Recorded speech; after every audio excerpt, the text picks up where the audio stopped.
and welcome back to this 11th video in this series of short tutorials entitled The Rapture and the Bible.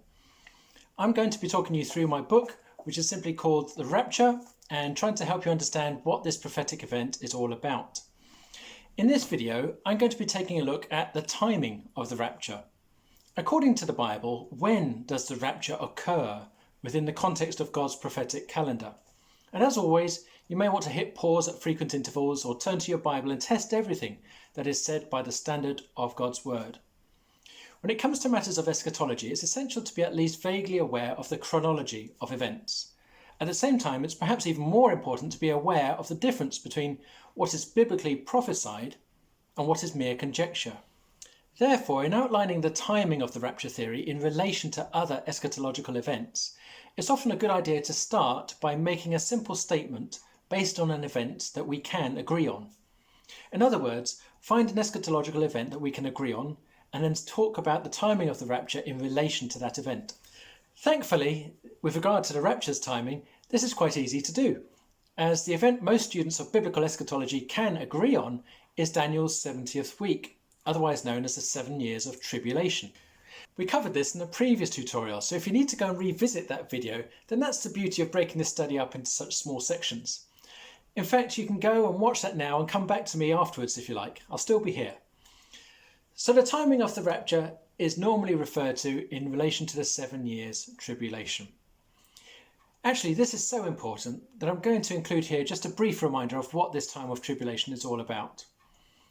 At some point in the future, and according to a futurist interpretation, there'll be a 7-year covenant confirmed by the ruler to come. This person will be the Antichrist. The covenant will involve many nations and the Jewish people, and so you can imagine how popular he becomes as a result, perhaps even getting Messiah status. But he will go too far, and he will break the covenant midway through, and even set himself up to be worshipped on the wing of a temple, according to Daniel 9. You heard me right there. I just said on the wing of the temple.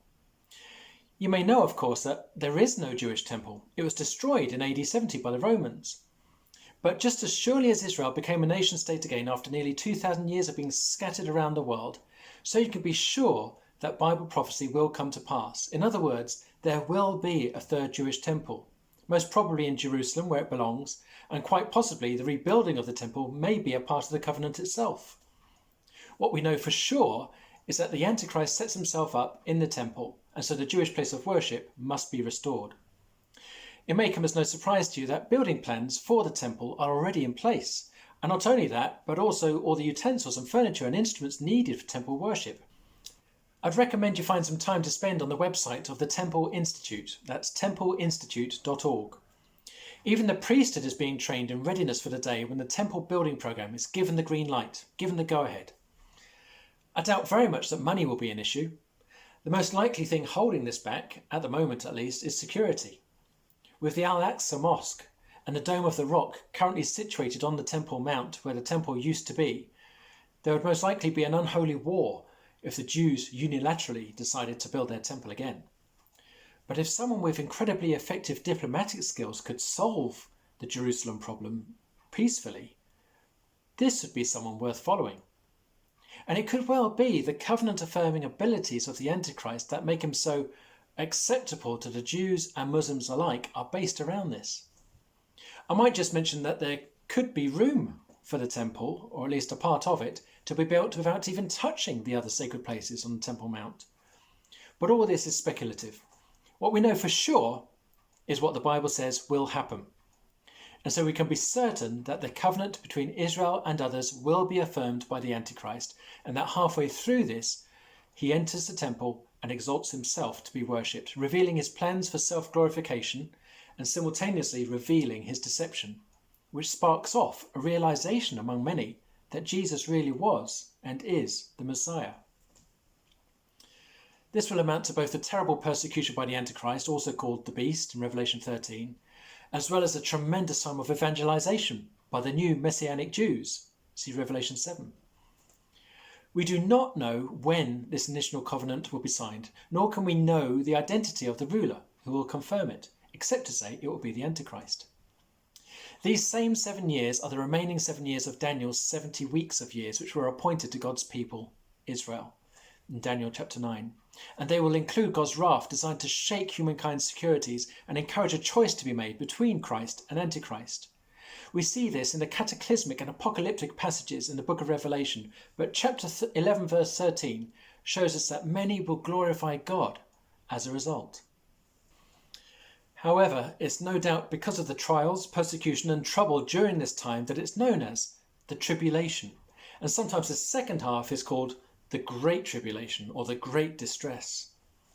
The 7 years will end with the glorious appearing of Jesus Christ at his second coming, as he defeats the Antichrist armies at Armageddon, Revelation 19, and he reigns 1,000 years, Revelation 20, prior to the final judgment for eternity, Revelation 21. All this has been explained in more detail in previous tutorials, so do go and visit them. Here's the reason why we need to know about it. The rapture theory has three main differences with regard to its timing. Either the rapture occurs at the end of the 7 years tribulation, known as the post-tribulation rapture theory, or the rapture occurs in the middle of the 7 years, known as the mid-tribulation rapture theory, or the rapture precedes the 7 years tribulation, and you can guess what that one's called. It's the pre-tribulation rapture theory. So we have three differing views regarding the timing of the rapture, and in the next tutorial I'll show you three charts which help to illustrate them. They are the post-tribulation, mid-tribulation and pre-tribulation rapture theories. I want to add that it's extremely important to remember that these differences of opinion are all based on the Bible. They are all sincere and they're all matters of biblical interpretation. They agree that the rapture theory is biblically valid, but in their respective studies they've reached different conclusions as to when the rapture will occur and why. If the Bible teaches that there will be a rapture, then there will be a rapture. We just have to do some study and discern whether it will occur before, during, or after Daniel's 70th week, the future 7 years of tribulation. That's enough for now. I'm trying to keep these tutorials short and sweet so that you can revisit them and take your time to absorb the information given. And so I encourage you to come back, take your time and watch this video again with your Bible in hand. And when you're ready, I'll see you in part 12 of this series, where we shall summarise the main premises for the pre, mid and post-tribulation theories and provide some simple diagrams too. Thank you for watching and may God bless you.